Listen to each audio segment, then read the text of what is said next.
game. Pawtucket pour visiter les Red Sox à compter de 13h. J'espère que vous serez là. Alors, marque finale ce soir, seulement une troisième défaite dans les 23 dernières rencontres. Les Pirates ont battu les Expos 4-0 au nom de l'équipe technique. Merci d'avoir été là et à dimanche.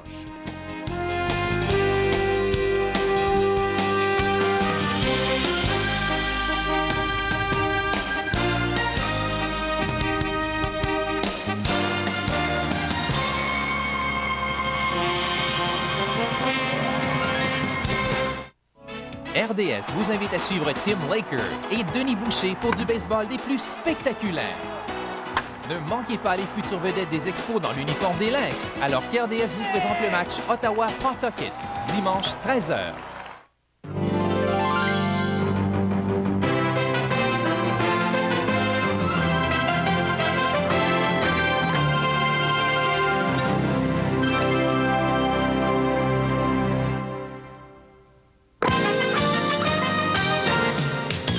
Plus que quelques heures et tous les joueurs du baseball majeur seront en grève.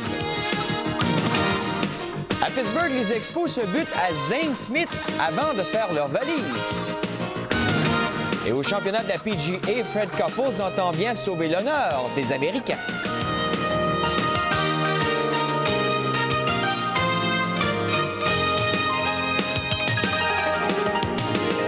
Sport 30 vous est présenté par Motomaster, les produits automobiles de qualité pour beaucoup moins, et par Makita Canada, au premier plan des outils électriques professionnels au Canada. Bonne fin de soirée, mesdames, messieurs. Bienvenue à Sport 30. Eh bien oui, à peu près tous les joueurs du baseball majeur sont maintenant en grève, Michel, dont ceux des Expos, bien sûr. On aurait bien aimé vous annoncer plus tôt qu'il y a eu règlement entre les deux parties, mais il n'en est malheureusement rien. Nous vivrons donc, Michel, dans quelques heures, le 8e conflit de travail dans l'histoire du baseball majeur. La bataille des millionnaires n'a toujours pas fait de gagnant, mais on sait déjà qu'il y aura plusieurs perdants. En l'occurrence, les amateurs qui ne verront plus de beaux attrapés, également de vols de buts spectaculaires et aussi qui ne vivront pas la fin d'une palpitante chasse au record. Au cours de la dernière journée avant le déclenchement de la grève, le représentant des joueurs, Donald Fear, a fait comme plusieurs amateurs, il a assisté à un match de balle, ce qui ne l'a pas empêché de se tenir au courant des derniers développements. Les journaux américains y sont allés de quelques titres percutants, tandis que dans certains stades, on a fait connaître son opposition à la grève. Et avant qu'on arrive au jour J, à peu près tout le monde y est allé de son petit commentaire, dont le président américain Bill Clinton. There are a lot of little kids out there who want to see this season come to a close, and there are a lot of not so little kids out there who know that this is the most exciting baseball season in 40 years. And I hope that in the days ahead, they will search for a way to get back together, finish this season, extend it by a few days so that all the games can be played, and the feelings of the American people that this could be one of those seasons that occurs once every 4 or 5 decades. All I can say is that this is the place that we have believed for a very long time. Dick Ravitch wanted to put the players. Either strike or we'll stick you with the salary cap off season. So the players have no choice. It depends upon whether the owners indicate that they have something new and different to say. If we have any brilliant ideas, we're not going to keep them to ourselves, but so far we don't have any. It's a matter of just waiting to see what happens. If there is nothing else happens, the strike will start. I feel very badly for the fans. I feel sorry for the tens of thousands of people who are going to lose their jobs, who work in stadiums around this country. I think it's unnecessary. I don't know why the players are doing it. I believe that it's imperative that we get this under control, that we not allow a work stoppage to occur, or if at the last minute here we can't do that, that our job tomorrow, beginning tomorrow and every hour thereafter, should be to bring it to an immediate stop so that the game can be played and all of those who would be affected in the manner that your question suggests will not be negatively affected. It's going to hurt the little people, all the ushers. I mean, it's going to hurt the little people. So that's sad. All your kids that get the field ready, you know. But that's who it's going to hurt. Certainly not people who are making $5 million. Pour le receveur des Expos, Darren Fletcher, qui est aussi l'un des représentants des joueurs, eh bien, les chances de revoir l'équipe sont bonnes, semble-t-il. C'est d'ailleurs ce qui a motivé le choix du 12 août comme date de déclenchement de la grève. Well, that's the reason why we set the strike date on 12th, because it left a window where we can have some time to negotiate the thing and then hopefully get back and be able to get ready and play the rest of the season in the playoffs. You know, we could have very easily have said, okay, September 30th, we're going on strike and then everything's going to be washed. That doesn't, I don't think, solve anything. That's just tempting someone to say just wash the whole thing. We left this thing open with a 12th strike date, thinking that with it the window was able that we could play the World Series and playoffs. Now, you know, we'll have to see how the negotiations take effect and how this thing all turns out, but, you know, that was our intent with the 12th.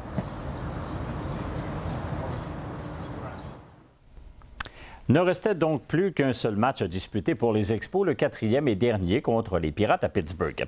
Avant que l'équipe ne se rende sur le terrain, le directeur du personnel des joueurs, Kevin Malone, a rencontré ses protégés pour qui il avait réservé de bons mots. Well, my message to the players was that I just thanked them for a great year thus far. I told them that I'm very proud of them. I thanked them for making my first year as a general manager a very enjoyable one. And hopefully that this is not the last game of the season because I think this is a championship club. I think we're the best club in baseball, and I hope that we can return and finish the season so we can prove it and win our first World Championship in Montreal. Avant d'amorcer cette grève, donc, les Expos et les Pirates devaient tout d'abord compléter leur série à Pittsburgh, même si l'ambiance n'était pas à la fête. En quête d'une 9e victoire cette saison, Butch Henry était confronté à Zane Smith. Les deux lanceurs retirent les frappeurs dans l'ordre en première manche. Zane Smith joue de chance en deuxième manche quand Randy Mulligan frappe une flèche vers le deuxième but Carlos Garcia. Il le remet au premier coussin pour doubler Wilfredo Cordero, double jeu qui met fin à la manche. Butch Henry est moins chanceux en fin de deuxième. Il accorde 3 coups sûrs consécutifs, dont un simple dans la gauche à Andy Van Slyke, bon pour 1 point. Un 30e point produit pour Van Slyke, les Pirates qui mènent 2-0 après 2 manches de jeu. Et question de profiter des derniers instants avant la grève, pourquoi ne pas apprécier ce bijou de double jeu réussi en 3e, jeu signé Cordero, Lansing et Milligan. Et puis en 5e, Lance Parrish amorce la manche avec un double au champ centre droit. La balle qui va rebondir par-dessus la clôture. Un 6e coup sûr accordé par Henry dans ce match. Le gaucher des Expos a plus d'un tour dans son sac. Il surprend Parrish entre les 2e et 3e coussins. Et pris en souricière, le vétéran receveur des Pirates n'a plus la vitesse pour rivaliser avec Barry. Et c'est toujours 2-0. Julian Noboa a sa petite idée concernant le conflit. Il a peut-être l'intention, lui, de se servir des forces de l'ordre pour régler la situation. Qui sait? La meilleure chance des Expos de s'inscrire au tableau survient en 7e manche. Avec 2 coureurs en position de marquer, Lenny Webster ne peut faire mieux que de frapper un faible roulant et Zane Smith se tire d'impasse avec ce 3e retrait. Les Pirates malmènent le releveur Tim Scott en fin de 8e manche. Scott accorde 5 coups sûrs et 2 points, dont celui-ci malgré un double jeu. J-Bell qui croise le marbre. Les Pirates doublent leur avance, c'est 4-0. Zane Smith lance un match complet, se passant bien 5 coups sûrs. Rondell White constitue le dernier retrait du match, un retrait 6-3. Les Pirates qui évitent ainsi le balayage grâce à un gain de 4-0. Une fois le match terminé, donc, les joueurs des Expos doivent maintenant préparer leurs valises et rentrer à la maison. Mais à quand le prochain play ball? Victoire donc 4-0 Pittsburgh. Zane Smith qui remporte sa 10e victoire en 18 décisions cette saison. À noter qu'il n'a effectué aucun retrait au bâton au cours de ce match. Et après la rencontre, le gérant des Expos, Philippe Alou, a déclaré qu'il se présentera au stade vendredi, quoi qu'il arrive. I'm going to go to a ballpark tomorrow thinking that we have a game until somebody tell me there's a strike. The strike has always been a secondary to me. The most important thing to me has been the game that we play every night. I mean, I think we're all looking forward to coming back. I mean, none of us really think it's going to be the entire time, and looking forward to hopefully coming back and playing in the playoffs in the World Series. So, I think we have a little bit, a little bit more to look forward to than people think. We'll probably get together and work out and see what happens. I think it's very important for us to, as baseball players, to take care of our jobs and do our job well too. So we're going to have to come back in real good shape and try to pick up where we left off. You know, I don't know if I'm going to get a job. I don't know how long it's going to last. If it lasts over 2 weeks, I'm going to have to start looking for a job. But right now, I'm just going to go home, lift weights, and continue to work out. Pour leur part, les Braves d'Atlanta sont tombés en vacances quelques heures avant les Expos. En fin d'après-midi, ils complétaient leur séjour au Colorado. Une dernière chance pour Greg Maddux d'améliorer sa moyenne de points mérités qui, à 1,63, est de loin la meilleure du baseball majeur. Les coéquipiers de Maddux ne tardent pas à s'inscrire au pointage et dès la première manche, Mike Kelly pousse Dave Gallagher au marbre à l'aide d'un double. C'est 1-0 Braves. À leur tour au bâton, les Rockies tentent de répliquer immédiatement. Eric Young amorce bien cette réplique avec un coup sûr chanceux. Mais quelques minutes plus tard, il fait lui-même avorter son initiative en se faisant prendre en tentative de vol. Il faut dire que le receveur Javier Lopez profitait d'un tir à l'extérieur. Troisième manche, les Braves mènent 3-0 et 2 coureurs sont sur les sentiers quand Dave Justice frappe un simple dans la droite. Jeff Blazers vient marquer facilement alors que Dave Justice est pris en souricière entre le premier et deuxième coussin. Mike Kelly en profite pour venir marquer un autre point et ce sera 5-0 Atlanta. Huitième manche, Justice produit 3 autres points avec un circuit au champ opposé cette fois. Mike Kelly et Fred McGriff marquent. À ce moment, les Braves qui mènent par la marque de 11-0. Greg Maddux continue d'exceller. Il n'accorde que 3 coups sûrs à l'avant-champ aux Rockies pour ainsi récolter son 3e jeu blanc de la saison. C'est un 10e match complet cette saison pour Maddux. Incroyable, victoire facile de 13-0. Sa moyenne de points mérités à Maddux est maintenant de 1,56. À Oakland, Ron Darling est le lanceur partant des A's dans ce qui sera vraisemblablement le tout dernier match avant la grève. Les partisans des A's en ont profité pour souligner une dernière fois leur admiration envers Rickey Henderson. Et chez les Mariners de Seattle, Ken Griffey ne voulait pas faire ses valises avant de laisser un souvenir. Quoi de mieux qu'un grand chelem pour le faire? C'est un 40e coup de circuit cette saison pour Griffey. Et dans quelques manches, Griffey et les autres mettront officiellement en œuvre l'ultime moyen de pression choisi par les joueurs. Alors voilà, on fait une petite pause. Au retour, il sera notamment question de basketball. Oui, le Canada qui complétait sa ronde de quart de finale au championnat mondial à Toronto.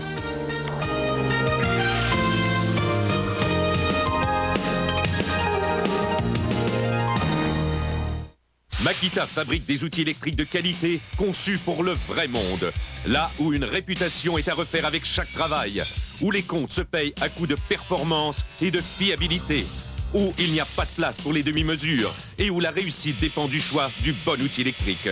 C'est pourquoi les outils de premier choix portent la marque Makita, le pouvoir toujours fiable. Pour un temps limité, obtenez un bloc Makita supplémentaire à l'achat de cet ensemble de tournevis sans fil 3/8 de pouce de 12 volts. Il est presque impossible de trouver une famille qui n'a jamais eu de contact avec Canadian Tire pour une première ligne à pêche ou pour décorer un premier logement. Pourquoi? Eh bien parce que Canadian Tire nous a toujours permis de trouver exactement ce que nous voulons. La meilleure qualité et les plus grandes marques à des bas prix garantis, c'est ce que nous voulons. Et c'est pour ça que Canadian Tire fait partie de la famille depuis tellement longtemps. Canadian Tire, c'est beaucoup plus pour beaucoup moins.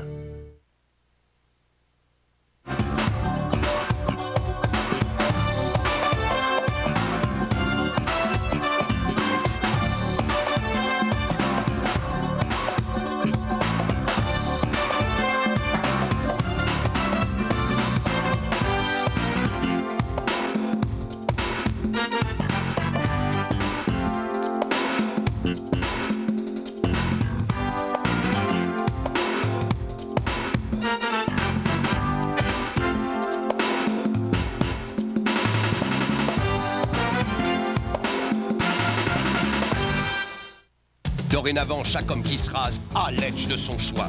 Seul le gel rasage Edge est offert en 7 formules de super hydratant à peau sensible pour raser de près de la façon la plus confortable.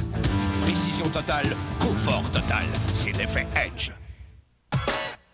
Où est-ce qu'on va quand les enfants sont là, répétant ce vieux refrain? Vous avez peu d'argent, 2 pièces seulement. Est-ce que c'est suffisant? Mais oui!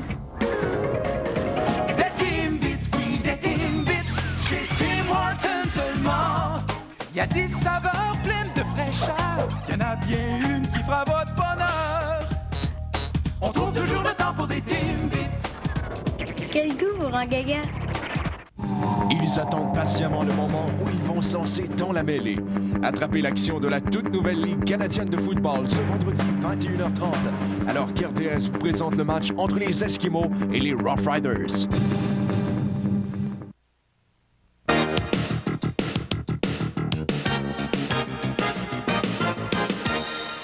Déjà écarté d'une possible qualification pour les demi-finales du championnat mondial de basketball, eh bien, le Canada devait néanmoins terminer sa ronde quart de finale en affrontant la Chine.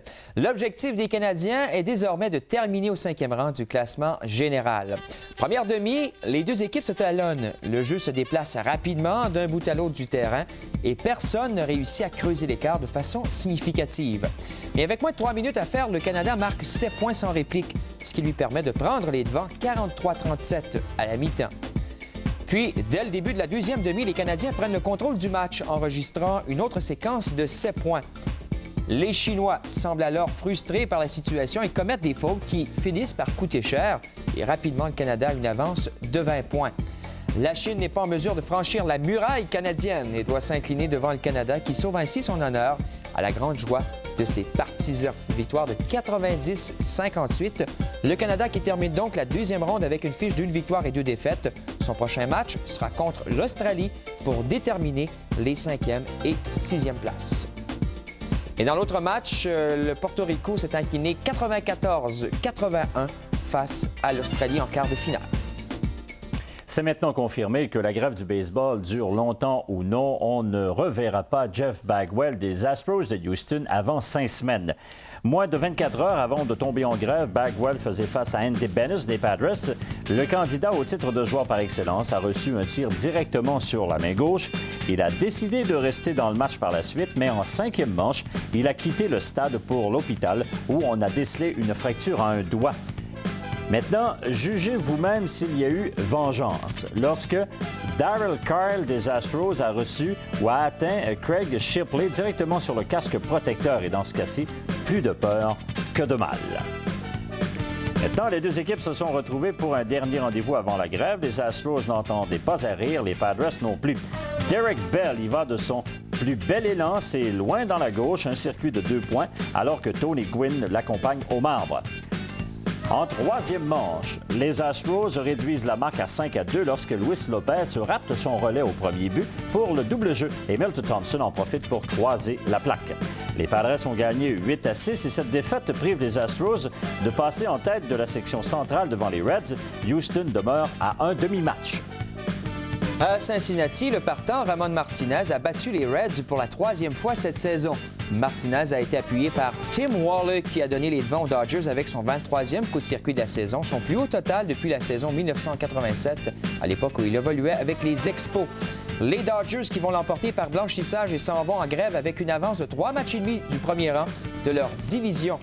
Donc, victoire de 2-0 sur les Reds. Martinez qui inscrit son jeu blanc, le 3e jeu blanc de la saison. C'est son 16e de la carrière. Oui, le lanceur perdant José Rio a égalé un sommet personnel retirant 12 frappeurs sur des prises. Bon, voilà. Ligue américaine maintenant, au lieu d'un long week-end dans la grosse pomme, eh bien, les Blue Jays se paient un petit voyage éclair à New York avant de refaire leur valise. Et à l'instar des Expos, les Yankees n'en veulent pas de cette grève, eux qui présentent le meilleur dossier dans leur circuit. À voir la mine du gérant des Yankees, Buck Showalter, on comprend mieux l'esprit qui règne présentement dans le baseball. Les Jays ouvrent la marque en 2e manche. Il y a 2 coureurs sur les buts quand Ed Sprague claque la balle cassante de Milido Pérez sur le haut de la clôture au champ-centre. C'est 2-0 Toronto. Les Yankees donnent la réplique en 3e. Après un ballon sacrifice de Wade Boggs, Pat Engen offre une rapide au goût de Danny Tartabull et la balle va choir dans les estrades de gauche, un circuit de 3 points. C'est maintenant 4-2 New York. Les Jays bénéficient d'un jeu inusité pour reprendre l'avantage dans le match. Darnell Coles frappe un ballon sacrifice à gauche qui envoie John Olerud au marbre. Toutefois, en voulant éviter que Mike Hoff ne se rende au 3e, Luis Polonia précipite son tir. Il rate complètement la cible. Non seulement Hoff se rend au 3e, mais il vient marquer et c'est 5-4 Blue Jays. Le match se rend finalement en 13e manche et Ed Sprague revient à la charge et il tranche le débat avec son 11e circuit de la saison. Les Blue Jays l'emportent 8-7. À noter que le receveur des Yankees, Mike Stanley, a quitté le match blessé à la main droite. Parlons de golf. 3 tournois majeurs cette saison ont échappé aux Américains et il ne reste plus que le championnat de la PGA. L'Amérique compte sur Fred Couples, qui semble rétabli de ses malaises au dos, sur Corey Pavin, qui joue du golf inspiré ces jours-ci, ou encore sur Paul Azinger, le champion en titre. L'honneur est en jeu. Jamais les Américains ont laissé filer les 4 titres majeurs la même saison.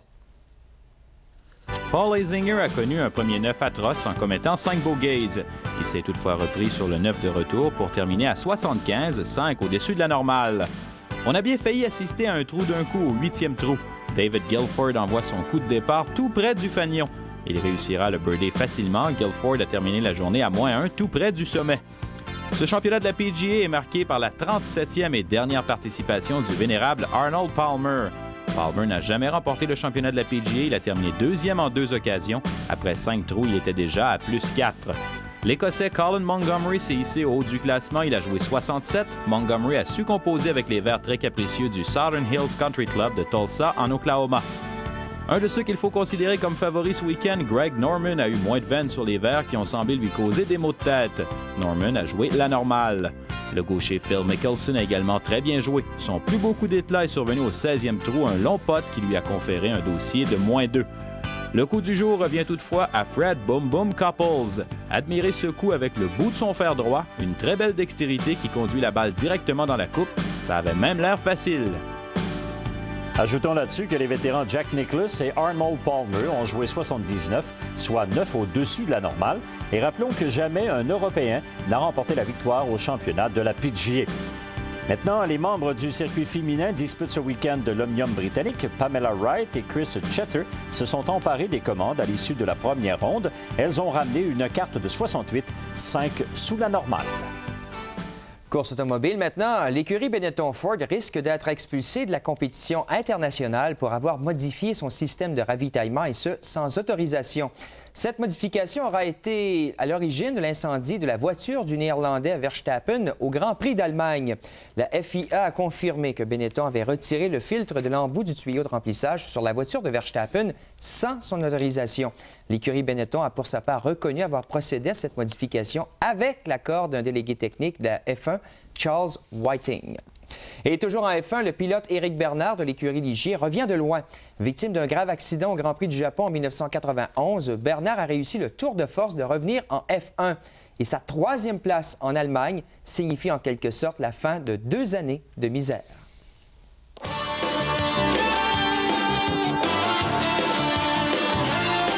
Ce reportage Grand Prix de Formule 1 vous est présenté par la Formule Shell, le choix des champions. Alors, je pense que ce qui était difficile finalement, c'est qu'il y avait toujours une certaine facilité, c'était de se dire que je reviendrai. J'étais toujours conscient et j'avais toujours cette motivation de revenir. J'avais au fond de moi-même la conviction que je reviendrai. Donc ça m'a beaucoup soulagé et beaucoup aidé, je dirais, pendant ces 2 années. L'accident fait partie de la course automobile et quand il arrive un incident comme j'ai eu, on se dit que finalement ça fait partie du jeu et qu'il faut savoir accepter les règles quand elles sont bonnes ou mauvaises. Et ça, c'est les mauvais côtés des choses. Ça a été difficile, mais finalement, ce qui a été très difficile, c'est quand j'ai voulu remonter beaucoup trop tôt dans une voiture et que je me suis recassé. Donc là, j'ai vraiment eu la sensation que tout m'échappait et plus rien ne serait comme avant et jamais j'arriverai à rattraper le temps perdu. Je crois que mon malheur de ces 2 dernières années peut prouver que finalement je suis ici. Si je suis ici, c'est parce que j'ai beaucoup de conviction et beaucoup de motivation et que je pense avoir les capacités. Là-dessus, on s'arrête un moment et puis au retour, des images pour le moins surprenantes pour vous. Par exemple, un attrapé qui frappe l'imagination au football canadien.